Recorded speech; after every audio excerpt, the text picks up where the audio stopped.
Hello my friends, this is Lindy. Welcome to Magpie Reads and another Friday Reads. I finished 7 books this past week. I did a natural dyes workshop. Well, actually I taught a natural dyes workshop this past Saturday. It went really well, so I'm going to include some photos at the end about that. And picked a whole bunch of apples from my tree, about 30 pounds, and made, I think, 9 or 10 liters of apple juice.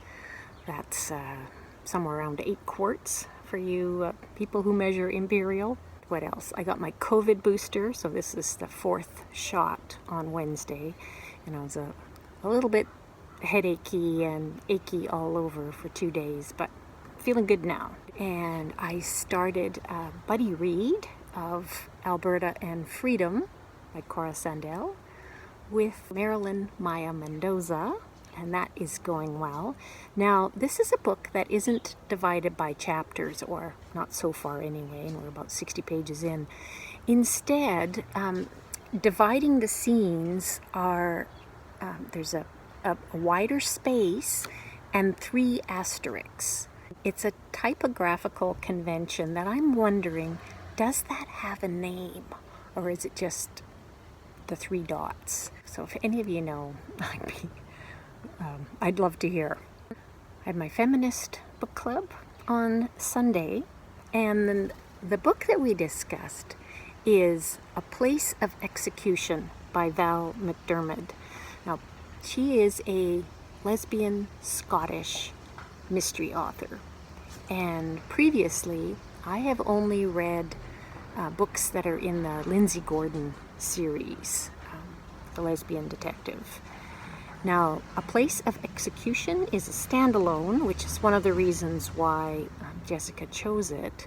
She said let's try Tartan Noir. Well, as it turns out, this is not set in Scotland. It is in the Peaks district in Derbyshire. Starts out in 1963, the first part of the book, and then the second half of it is about 30 years later. So it's a suspense novel with lots of really colorful expressions from that area. There's nothing too gruesome. There is a woman who goes missing, but we don't have details. And I really like what the author did plot-wise. So that's all I'm going to say about that. And I think her writing was much stronger in this than in the Lindsay Gordon books that I've read previously. Now, last week I talked about Fine, a comic book about gender by Rhea Ewing. And I watched an interview with her that the Milwaukee Public Library did. One of the interviewers is non-binary, as is the cartoonist, Ewing. And at the end of the interview, they all recommended books. And so one of the ones that Ewing recommended is called A Quick and Easy Guide to Queer and Trans Identities. It's really short. It's only about 100 pages long. So for those of you who are doing Shorty September, here's a great one. Now, it just covers basic facts in a quirky way, because they're snails who are doing the talking. You know, one snail explaining to other snails about this. And then in between chapters about coming out and what does gender mean and what does sexuality mean. It does cover asexuality and non-binary. But in between, there are these little stories that feature sproutlings. So there's 2 different cartoonists who contributed to this quick and easy guide. It's part of a series. And Mady G, as far as I can tell, did the pink sections, and J.R. Zuckerberg did the green ink sections with the sproutlings. And the sproutlings kind of reminded me of the Tea Dragons, the series by Kay O'Neill, another trans cartoonist. It was fun and informative, and I quite enjoyed it. I do not know what category it would go in if you're using the prompts for Shorty September. Heather or Sean or Bert, if you're watching this, tell me what prompts would you use. Basically, for Shorty September, they're saying anything under 200 pages or what you consider a short book. And yeah. At the end of the month, I think I might look back and see all of the shorter books that I read. But I like to intersperse things, you know. I don't like too much of one thing. Too many short books, no. So next up, I have a couple of audiobooks. What the Ermine Saw, The Extraordinary Journey of Leonardo da Vinci's Most Mysterious Portrait.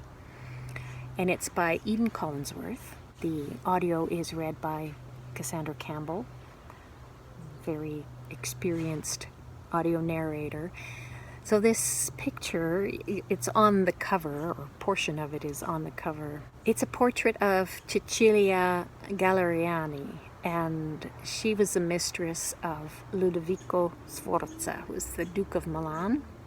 So what happened to this painting after it was created, and how it ended up in Poland, and all the kind of stuff that happened during the Second World War with stolen artworks and the Nazis. Rose Valland, who was a French art historian, and she turned spy to save art from the Nazis. The Monuments Men are part of this tale. There's this strange story about this woman who fell desperately in love with a guy who turned out to be her brother, and how did that happen? And it's explained in there. The whole meaning of the ermine in the picture is actually somewhat of a mystery, but it was the visual inspiration for Philip Pullman when he conceived of the idea of demons in his Dark Materials fantasy trilogy. So I thought that was kind of cool to know. And the other audiobook that I listened to is called 10 Tomatoes That Changed the World, A History. It's by William Alexander.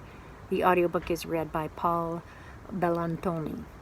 And William Alexander's tone is quite jocular, and it was actually almost too much for me. I was waiting till the hour mark in this audiobook before I decided if I would continue or not, and I'm glad that I continued with it because, you know, in 10 chapters he covers a lot of ground, like the attitude towards tomatoes when they were first imported into Europe from Central America.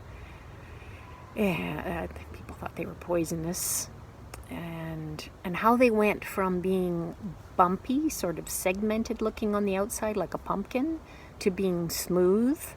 That's explained in there.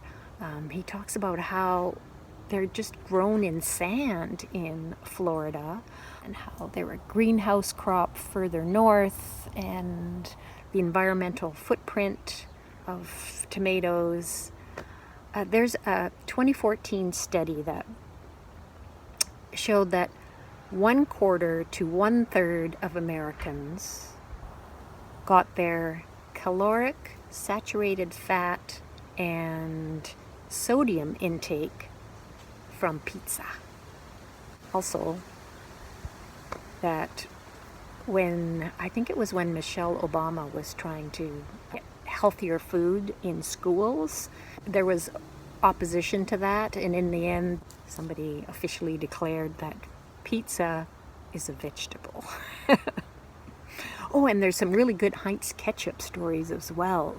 like why the bottle is shaped that way and all kinds of stuff like that. So 10 Tomatoes That Changed the World. It's pretty good. Now the next 3 books, my final 3 books, were all as part of my Shadow Giller project. And Uncertain Kin by Janice Lynn Mather, that's her adult debut. It's a collection of short stories. I think there's about 18 in the book. And they're all about women and girls navigating change. Most of them are living in Bahamas. And in a couple of stories, they're Bahamian immigrants to Canada. The author is a Bahamian Canadian. She has previously published a couple of YA novels that were quite well reviewed, and I think at least one of them was a finalist for an award in Canada. These are strong stories. Did not make the Giller long list, however. These next 2 books did. And I'm going to start with In the City of Pigs by André Forget. This is set in Toronto. For those of you who don't know, it was often called Hogtown because of the slaughterhouses there. And yeah, so it's the City of Pigs.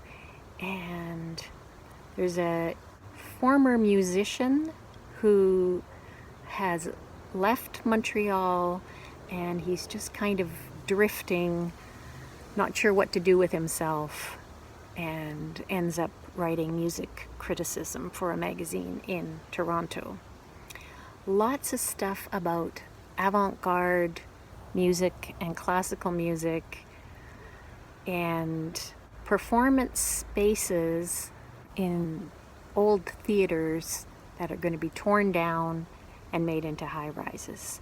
So there's all this stuff about how art is like a mask, and behind that, private enterprise has free reign. There's a lot of humor in this and a lot of social commentary about affordability of housing and and about our access to arts and culture.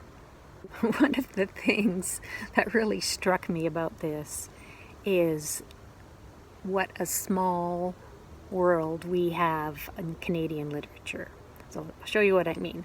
Right on the cover, there's a pull quote that's by Naben Ruthnum, and he published a novel this year, A Hero for Our Time, which I haven't got to yet.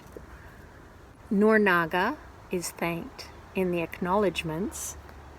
Noor Naga has got a book that is on the current Giller long list, as is this one. They're both on the Giller long list, If an Egyptian Cannot Speak English.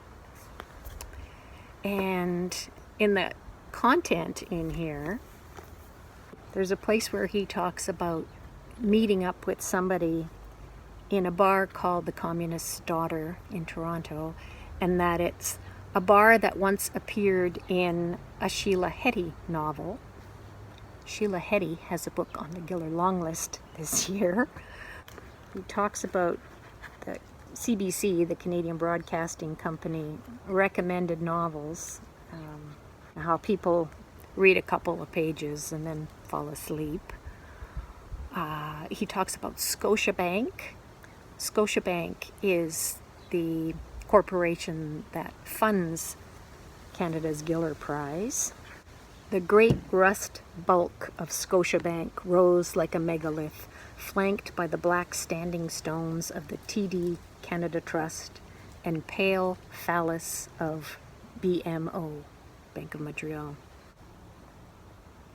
Oh, since we were talking about short books, this young man his parents are Russian immigrants. I'd never been a dutiful reader. My father insisted I familiarize myself with all the old Russian stuff. So I had my fill of Dostoevsky and Turgenev and Tolstoy early on. It had left me with a strong conviction that no novel should be longer than 200 pages. Now this one is actually 311, and I quite enjoyed it. Last up, my favorite book of the week is this one, Mouth to Mouth by Antoine Wilson, who's an American-Canadian author, and so also on the Giller long list, as I said. And it's short, 179 pages, which I haven't yet read Billy Ray Belcourt's book that's on the long list, A Minor Chorus, also 179 pages. And what else? If an Egyptian Cannot Speak English. That one's another short one. I plan to read both of those before Tuesday. Tuesday this coming week is when the shortlist is announced. And I'm partway through Sleeping Car Porter, so I will have read most of the long list by the time that short list comes out. And I might have predictions. I'm not sure. So, Mouth to Mouth, what's going on in here? Which, oh, by the way, look at this. The beautiful end papers. I love a good book design. So, there's actually a lot of crossover between these two, because this one is also about art and the big business aspect of it. If you're not familiar with the premise, it's a story within a story, and two guys run into each other at an airport and their flight is delayed, and one tells the other this long story while they're sitting in the airport lounge about how he saved a guy's life and then what happened after that. So the guy that he saved was an art dealer. So we're in the art world. And so one of the things he says is art is only the glue. It's not always just glue, obviously. Sometimes it's capital A art. But for the most part, the work from the perspective of the art world exists to provide an occasion for buying and selling, for socializing, for crowing, for telegraphing taste, for cleaning up dirty money. So yeah, the art business, it's also kind of a cult of personality, because this guy who's telling the story is definitely a character. One of the things that he says about air travel, I 100% agree with. This is the one who's listening to the story and then ends up telling us about it. My mantra for air travel has always been stop thinking.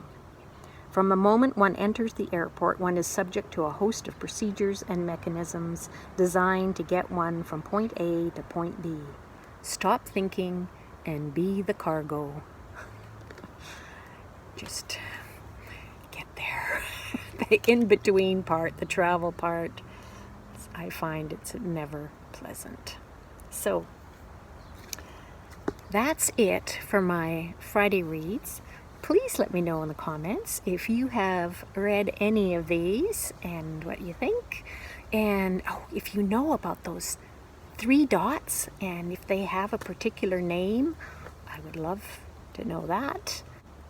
Yeah, I will see you all in the next video, which I think I will be doing a video before the next Friday reads about my predictions for the Giller shortlist, and I might do one with picture books as well, because I've been missing picture books and I've got a whole stack out from the library right now, and I'm really looking forward to getting into them, but I'm gonna finish the Giller stuff first.